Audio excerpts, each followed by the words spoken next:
Good morning to all of you. Welcome to my channel. आप सभी dictation regular लिखें और बिल्कुल भी स्किप मत करें। डेली डिक्टेशन लिखें और मैं एडिटोरियल डिक्टेशन अपलोड करती हूँ, तो वहाँ पर आप एडिटोरियल डिक्टेशन में लिखें, जो कि अलग अलग स्पीड में होता है।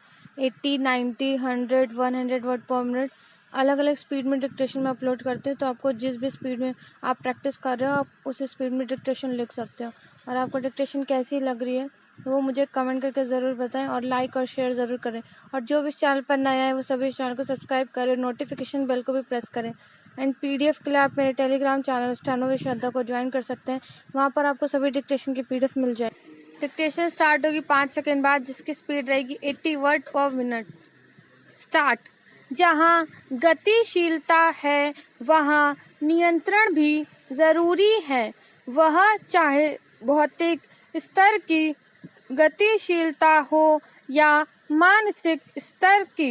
यदि गति पर नियंत्रण का विधान नहीं होगा तो दुर्घटनाओं को रोका नहीं जा सकता।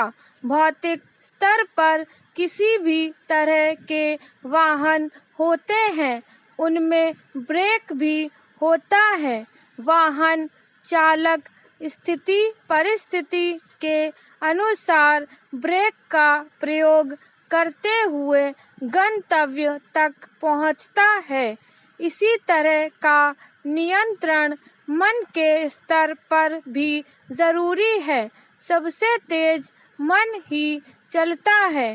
गोस्वामी तुलसीदास ने पीपर पात सरिस मन डोला चौपाई में यह स्पष्ट किया है कि जिस प्रकार हल्की सी भी हवा चलने से पीपल के पत्ते हिलने डुलने लगते हैं, उसी प्रकार किसी भी तरह की परिस्थितियां आती हैं तो सबसे पहले मन पर उसका प्रभाव पड़ता है।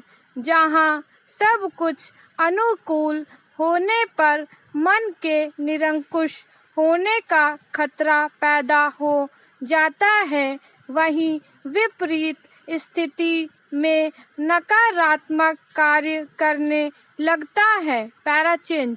किसी भी युग का उदाहरण लें तो यह स्पष्ट होता है कि जिसने भी आत्मनियंत्रण नहीं किया उसको संकटों का सामना करना पड़ा। सतयुग में हिरण्यकश्यप रहा हो, त्रेता में रावण या द्वापर में दुर्योधन, सबने आत्मनियंत्रण खो दिया था। इसलिए ये सब प्रतापी और बलिष्ठ होते हुए भी मारे गए और उनका उदाहरण निंदनीय कार्य के लिए दिया जाता है। मुहावरा भी है कि बिना विचारे जो करे सो पाछे पछताए।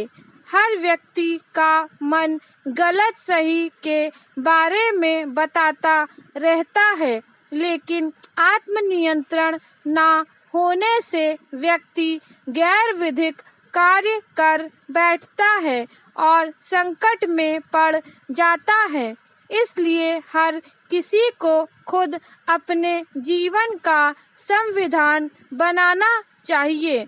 जिस कार्य से खुद को कष्ट मिले वह कार्य दूसरों के साथ ना करें। कथनी करनी में अंतर ना करें।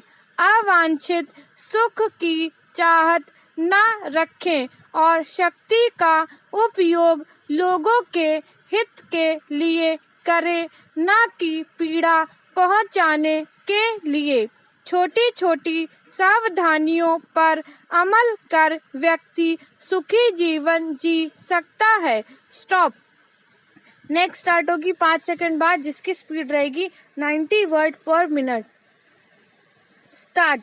कलकत्ता उच्च न्यायालय की 5 सदस्यीय पीठ ने पश्चिम बंगाल सरकार को चुनाव बाद हिंसा की सभी शिकायतों को प्राथमिकी के रूप में दर्ज करने का आदेश देकर ममता सरकार के इस झूठ की पोल खोल दी कि उनके राज्य में कहीं कोई हिंसा नहीं हुई। कलकत्ता उच्च न्यायालय का फैसला यह भी बताता है कि बंगाल पुलिस ने पीड़ितों की शिकायतों को सुनने से इनकार किया। देश के राजनीतिक इतिहास में यह शायद पहली बार है जब किसी राज्य सरकार ने अपने ही लोगों के दमन, उत्पीड़न और पलायन का संज्ञान लेने से इनकार करने के साथ यह झूठ भी फैलाया हो कि ऐसा कुछ नहीं हुआ। यह अच्छा है कि कुछ देर से सही ममता सरकार हिंसा की इन भयानक घटनाओं पर पर्दा डालने की जो बेशर्म कोशिश कर रही थी उसमें नाकाम भी हुई और बेनकाब भी। सबसे शर्मनाक यह रहा कि बंगाल पुलिस भी ममता सरकार के झूठ के साथ देती हुई नजर आई।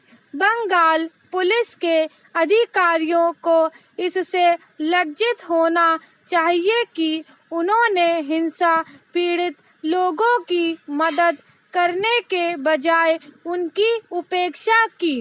वास्तव में उन्होंने बिल्कुल तृणमूल कांग्रेस के कार्यकर्ताओं की तरफ व्यवहार किया। जिस राज्य की पुलिस सत्तारूढ़ दल के दास की तरह व्यवहार करे उससे कोई उम्मीद नहीं की जा सकती। पैराचिन्ह इसमें संदेह है कि उच्च न्यायालय के आदेश के बाद बंगाल पुलिस अपने दायित्वों को लेकर सजग होगी। आखिर जिस पुलिस ने अपने सामने हो रही हिंसा से मुंह मोड़ा है उससे यह उम्मीद कैसे की जा सकती है कि वह उच्च न्यायालय के आदेश पर अपना कर्तव्य पालन सही तरह करेगी।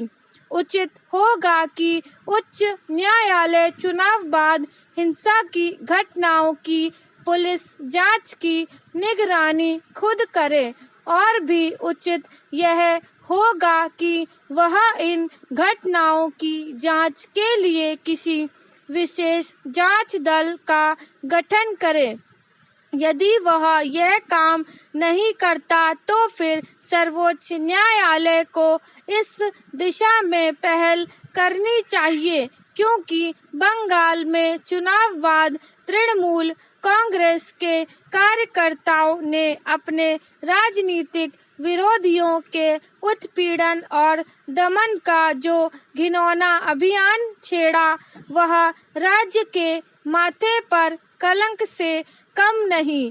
इस दौरान लोगों को मौत के घाट उतारा गया और घरों दुकानों में आगजनी के साथ दुष्कर्म भी किए गए। यदि चुनाव बाद हिंसा के लिए जिम्मेदार लोगों और उन्हें संरक्षण देने वालों को जवाबदेह नहीं बनाया गया तो फिर बंगाल में राजनीतिक हिंसा का दुष्चक्र थमने वाला नहीं है।